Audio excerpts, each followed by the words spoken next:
ka-ABM, naalala mo ba nung una tayo nag-journalize ng transactions? Masaya, no? Pero alam mo ba, hindi doon natatapos ang kwento?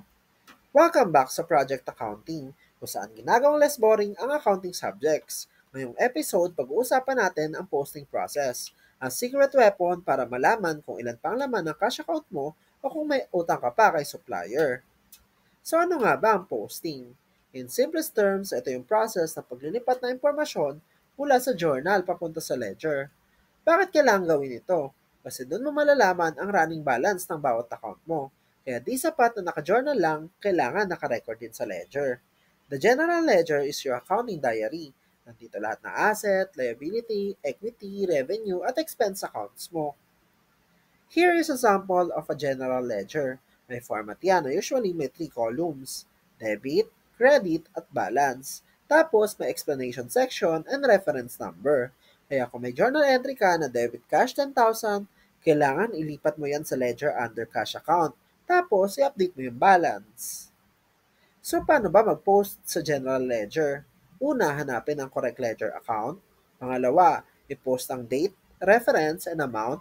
Pangatlo, i-update ang balance. At pang-apat, ibalik sa journal at isulat ang ledger account number. So illustrate natin paano siya ginagawa. Sa general journal, for example, na-record yung investment of the owner.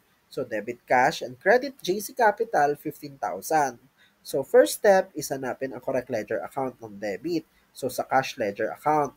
Then i-post ang date October 1, reference J1, and amount na 15,000 sa debit at i-update ang balance.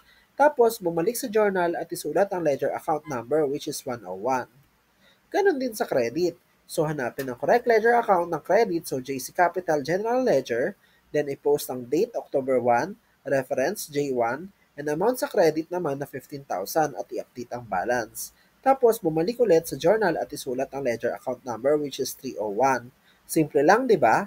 Pero tandaan, dapat in order at consistent ang posting mo. Kasi kapag mali, lagot ka sa trial balance mo later. Ngayon, let's talk about the subsidiary ledger. Grupo ito ng mga account na may pare-parehong main account. May dalawang common subsidiary ledgers, accounts receivable for individual customers at accounts payable for creditors. Halimbawa, accounts receivable total is 8,000, then Juan de la Cruz 3,000 at Ana Bautista 5,000. Sa general ledger, makita mo total AR mo which is dapat total sa individual subsidiary ledgers mo. Here is a sample of the general ledger and subsidiary ledger. So dapat bangga ang total debits na 12K at total credits na 8K sa accounts receivable na general ledger, pati sa debits and credits na nasa subsidiary accounts. Also, yung balance na 4,000 sa control account, dapat pareho sa total balance ng individual accounts like Aaron Company 2,000, Adam Inc. 0, and Alexander Company 2,000 in the subsidiary ledger. So before we end, let's have a quick recap. Posting is the step where we transfer entries from the journal to the ledger. Then the general ledger shows all your account balances, assets, liabilities, equity, revenue, and expenses. And the subsidiary ledger gives you details behind summary accounts, tulad ng sino ang may utang under accounts receivable.